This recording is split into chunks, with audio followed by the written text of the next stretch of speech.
Bienvenue à regarder cette vidéo de concours de médecine, partie mathématiques, question 80, qui nous dit pour tout entier naturel non nul n et pour tout réel x, on pose f de n de x est égal exponentielle à la puissance moins x moins nx. On a 5 réponses. L'une des 5 réponses est vraie.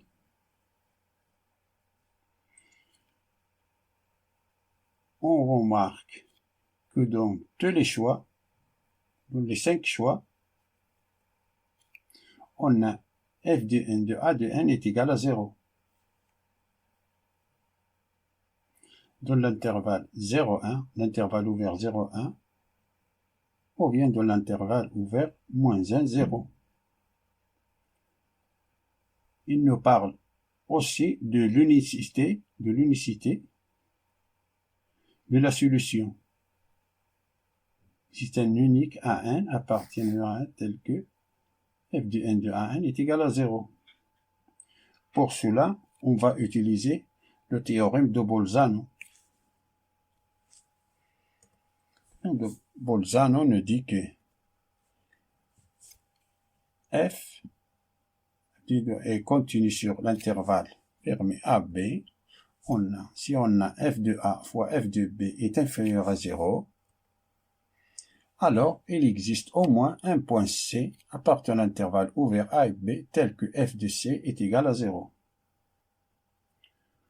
Pour que l'élément C soit unique, il faut que la fonction f soit bijective. On a f de n de x est égal exponentielle moins x moins nx et continue sur R. Car on a fn de x, c'est la somme d'une fonction exponentielle, et d'une fonction polynomiale.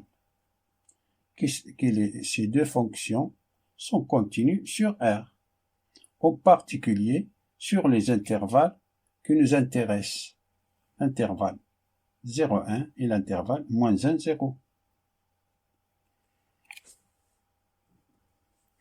On a f de moins 1. On remplace dans la fonction, c'est e à la puissance moins 1, e à la puissance 1, plus moins 1, c'est 1, fois n, c'est n. E à la puissance 1 plus 1, ça, et n c'est un entier naturel, alors ça est positif. Et f de 0, c'est e à la puissance 0, moins n fois 0, ça c'est 0. Alors on a e à la puissance 0, c'est 1, ça c'est positif. Et f de 1, c'est e à la puissance moins 1, moins n, qui est égal à 1 sur e. E à la puissance moins 1, c'est 1 sur e, moins 1. Ça, n est un entier naturel non nul, c'est-à-dire peut être 1, 2, 3, jusqu'à l'infini.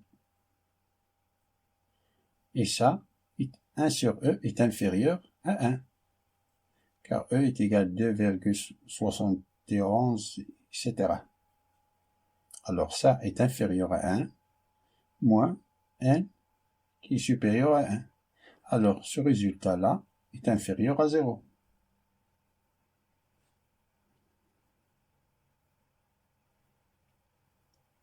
Si on prend l'intervalle moins 1, 0, supposons qu'on prend l'intervalle moins 1, 0, pour vérifier ce théorème-là. Alors on a f de moins 1 fois f de 0, ça fois ça, c'est supérieur à 0. On a f de moins 1, c'est supérieur à 0, f de 0 est supérieur à 0, c'est supérieur à 0.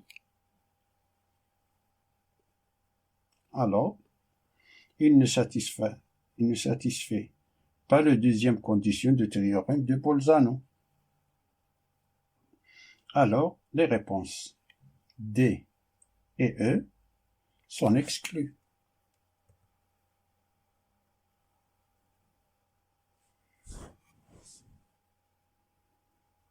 on a f de 0 fois f de 1 est inférieur à 0.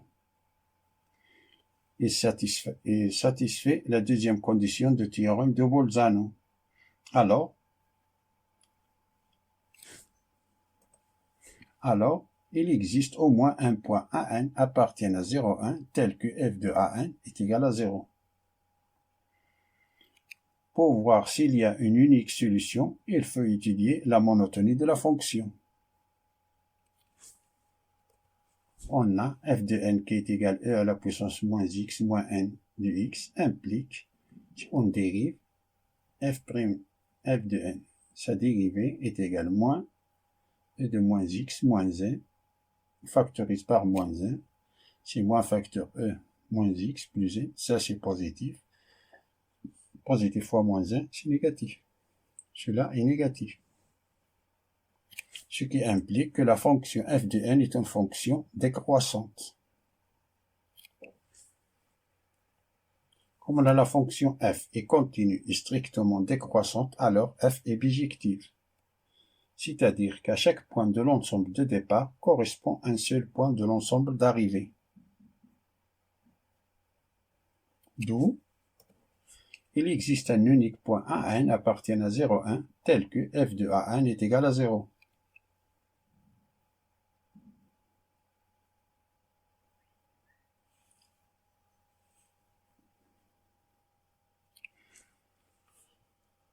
On a démontré que f de n de a de n est égal à 0. Ça va dire que e à la puissance moins an moins n de an est égal à 0. Ça va dire que e à la puissance moins an est égal à n fois an. Comme an appartient à l'intervalle 0,1, ça va dire que 0 est inférieur à n qui est inférieur à 1. Si on multiplie l'inéquation par un nombre négatif, le sens change. Alors on a moins 1 est inférieur à moins 1 qui est inférieur à 0.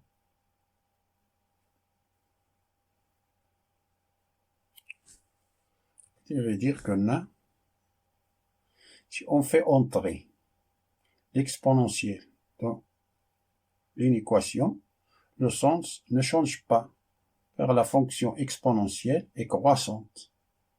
On a e à la puissance moins 1 est supérieur à e à la puissance moins 1 qui est inférieur à e à la puissance 0, ça c'est 1. Ce qui veut dire qu'on a 1 sur e est inférieur à e à la puissance moins 1 qui est inférieur à 1.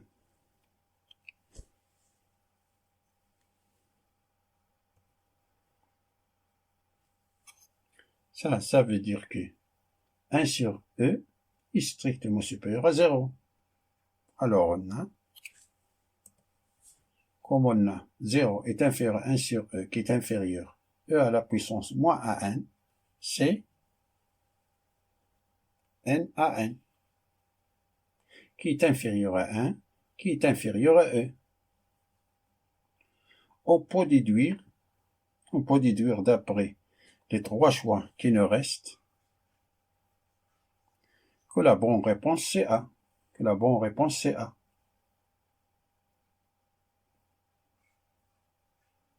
Car n à n est compris entre 1 sur e et 1. n à n est compris entre 1 sur e et 1. C'est pour cela que on a 0, c'est ici, e, c'est ici. n à 1 est dans l'intervalle ouvert 1 sur e et 1. C'est pour cela la bonne réponse, c'est A. Ce que nous allons démontrer ensuite. Comme on a 0 est inférieur à 1 sur e qui est inférieur à n à n qui est inférieur à 1 qui est inférieur à e,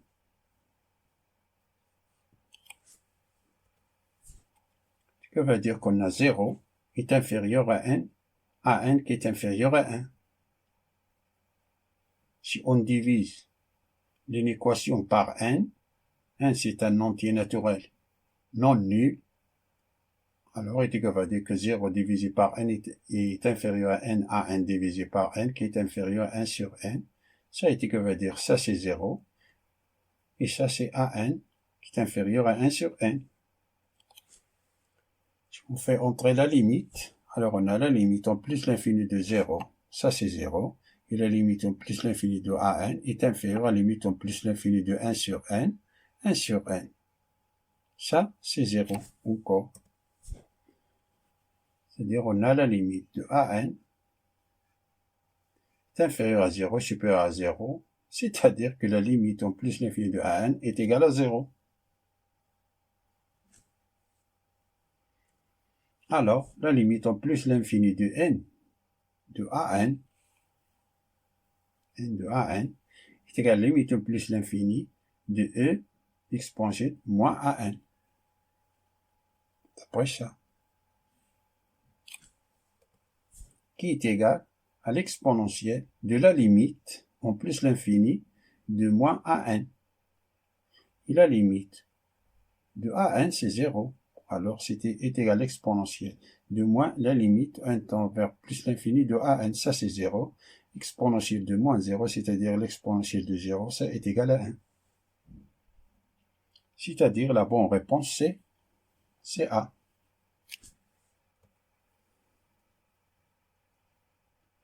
Merci d'avoir regardé cette vidéo et à bientôt.